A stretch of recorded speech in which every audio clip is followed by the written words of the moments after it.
Who was Constantine, and why did he claim to be a Christian?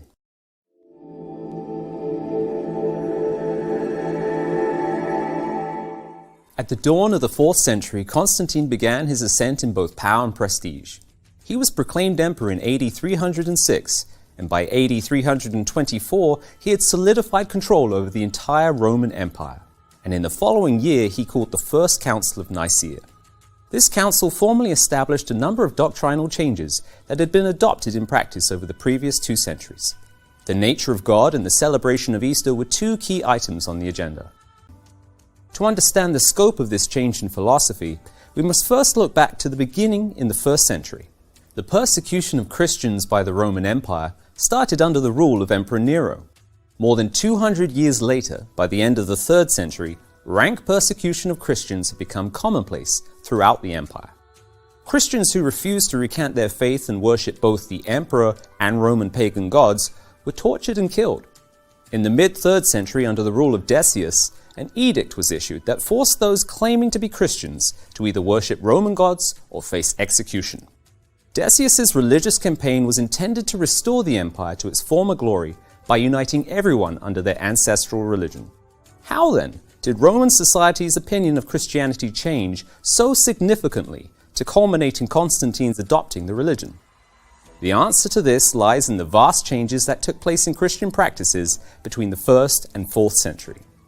Over time, the leaders of the church began accepting or at least tolerating new doctrine. In the 2nd century, Clement of Alexandria left a vast body of work that, according to Justo L. Gonzalez in Volume 1 of The Story of Christianity, Clement uses the Greek doctrine of logos to call Christians to be open to truth and philosophy. The 2nd century Bishop of Rome, later known as Pope Victor I, is well known for the Quartodeciman controversy, where he pushed for the excommunication of Christians who kept Passover as opposed to the adopted pagan fertility festival held on Sunday, later known as Easter. Victor sent out a letter to be distributed among all the Christian churches, where he warned that the Lord's resurrection from the dead should be celebrated on no other day than on Sunday. In response to this instruction, Polycrates, the Bishop of Smyrna, wrote that he kept the Passover on the 14th of the month according to the Gospel, without deviating from, but following the rule of faith. Threats do not frighten me, for greater ones than I have said God must be obeyed rather than men. The Christian faith underwent a dramatic transformation, adopting pagan practices and symbolism such as that of the ancient Egyptian symbol of life, which was used to picture the cross. The religion had changed so much that by the time Constantine ordered his soldiers to use this symbol on their shield on the eve of the Battle of Milvian Bridge in AD 312, Christianity had become fully immersed in pagan practices and traditions.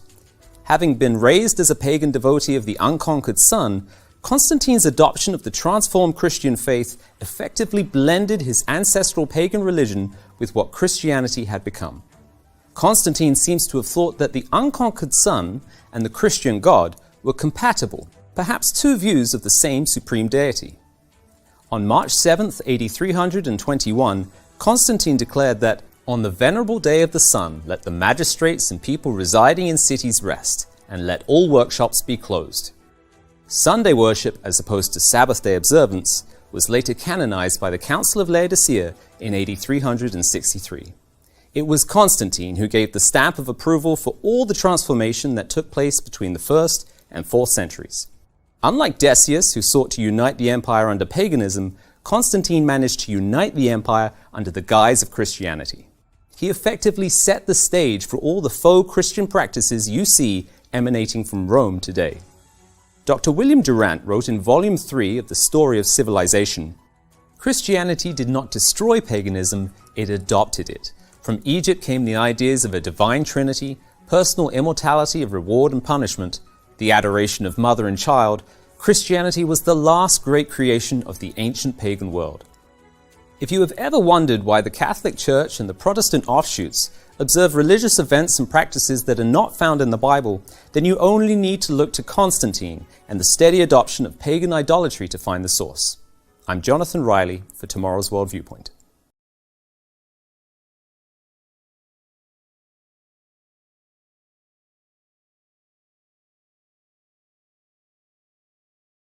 Every year, millions around the world observe Lent. But what is the truth of this period? Why is it so widely practiced throughout Christendom? Does God command it? Did Jesus or the original apostles observe it? Did the New Testament church? What does the Bible teach about Lent? Prepare to be shocked by the facts from history and God's Word. During the Lenten period, which lasts from Ash Wednesday in late winter to Easter, observers abstain from certain foods or pleasures. Lent comes from the Anglo-Saxon lengthen, meaning spring, or lengthen, as in days lengthening.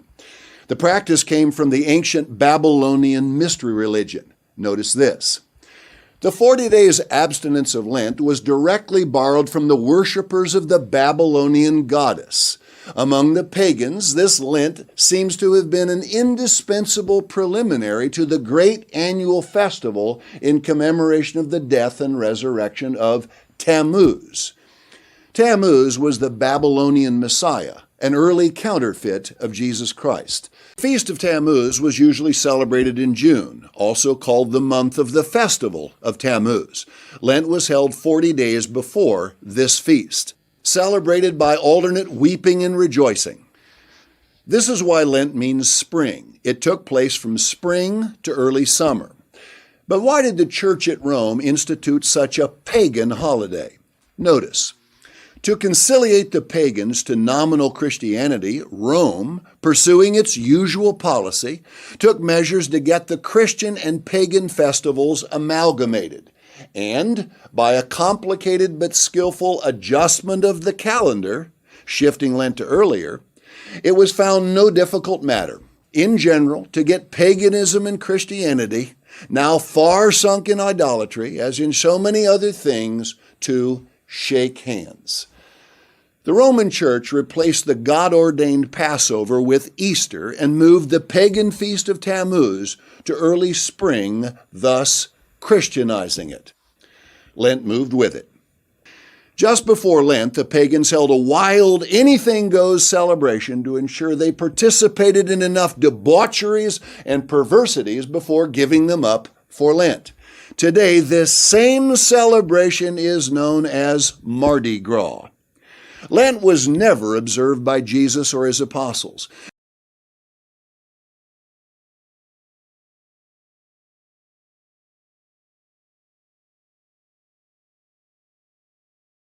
Easter, it's a Christian holiday celebrating the resurrection of Jesus Christ, but it's represented by a giant rabbit with a basket full of colorful eggs. Knowing this, you might ask yourself, what does a rabbit and colorful eggs have to do with Jesus Christ? To understand this, we must go back to the origin of Easter, and it begins with a pagan goddess named Ostara. Despite being a significant Christian holiday, Easter's origins are deeply pagan. From the traditions to the food to even the name of the day, Easter is steeped in paganism. The name Easter comes from Ostara, also known as Istra in the Anglo-Saxon form. She is the Germanic pagan goddess of spring and fertility. The festival of Ostara, or the festival of Istre, was held each spring to celebrate the goddess Ostara and the season of spring and all the new life spring brings, from plants that had been dormant for winter to the birth of new life throughout the animal kingdom. The goddess's name, Istre, eventually became Easter, and on the day of the festival, this magical rabbit would lay its colorful eggs for children. In Germany and English-speaking countries, Easter comes from the Germanic goddess Ostara. But naturally, given the close proximity of Passover with Jesus' execution and the symbolism of the festival of Ostara, it was perfect for celebrating the resurrection of Jesus at this time of the year. But Easter's origin and namesake aren't the only aspects of the holiday which are steeped in paganism. The traditions of the holiday are also uniquely pagan.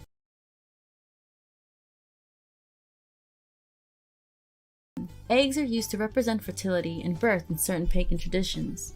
In the spring season, pagans would decorate eggs with different colors to celebrate the rebirth of the spring season and give them to family and friends as gifts. There is also the German legend of Osterhase, which tells of the Easter hare who laid brightly colored Easter eggs in a nest for good children to find.